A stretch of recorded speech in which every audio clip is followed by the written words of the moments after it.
Next up on my Steam library, I'm playing Prospekt. Prospekt is a first-person shooter set in the Half-Life universe. It's not an official Valve add-on for Half-Life. It's developed by one guy. I think it's started off as like a mod, but it's endorsed and officially sanctioned by Valve and part of the Half-Life canon. So it's part of the Half-Life story. It's set at the Nova Prospekt prison, where Gordon Freeman is trying to fight through, and you play a Marine fighting to try and help him, but you never meet him, but it's just like another side of the story. You're trying to help the aliens who are the good aliens, not the bad aliens, if you know anything about the Half-Life story. So it's just a little slice of Half-Life lore. It's not very long.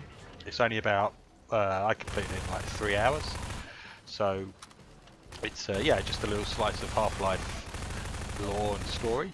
But yeah, it's a solid FPS. It's obviously in the Source engine. It's so it looks pretty good. It maybe shows its age a little bit, but you know, it's by no means bad looking.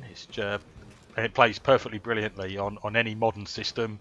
You know, if you've got, I was up in the 130, 140 frames a second region for most of it, so it'll play really smoothly on any modern system. There's a couple of annoying moments, at least annoying for me. There's some a little bit of platformy bits and a little bit of puzzle bits, which I wasn't a big fan of, but they're sparing. There's not a lot of them, but I think there's a special place in hell for any developer that puts platforming in a first-person shooter. So I just don't like it at all. Platforming in a first-person shooter. There's no place for it in my opinion.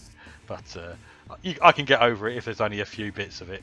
It's when there's a lot of it. I mean, it's been enough in some shooters that just stop me playing it. I get to a point where there's like a load of platforming or a big platforming bit, and I'm just like, that's it. I'm done with this.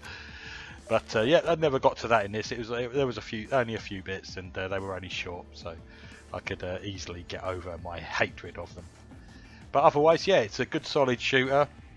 It's got not a good variety of weapons really, but you know, there's the weapons that are there. There's the Half-Life assault rifle and I forget what it's called, the military assault rifle as well, and the shotgun and the couple of pistols, the base pistol you start with, and 357 Magnum. So and a rocket launcher as well. But there's no snipey weapons or anything like that. But you know, if you're familiar with any of the Half-Life weapons, you know, they shoot the same. There's like zero recoil on any of them, but the bullets do spread a little bit over distance. So for a little mod, started off life as a mod and went on to become a fully fledged game developed by one guy. It's a great showing. So yep, really good job. Its asking price is £7.50, which yeah, may be a little bit too much. I think more in the region of £5 is a more reasonable price. So if you see it in the sale for anything like 25 to 33% off, then that's the kind of price point I'd say pick it up at. So that's Prospekt, a nice slice of Half-Life first-person shooter, and yeah, extending the Half-Life story just like all the other official Valve add-ons did.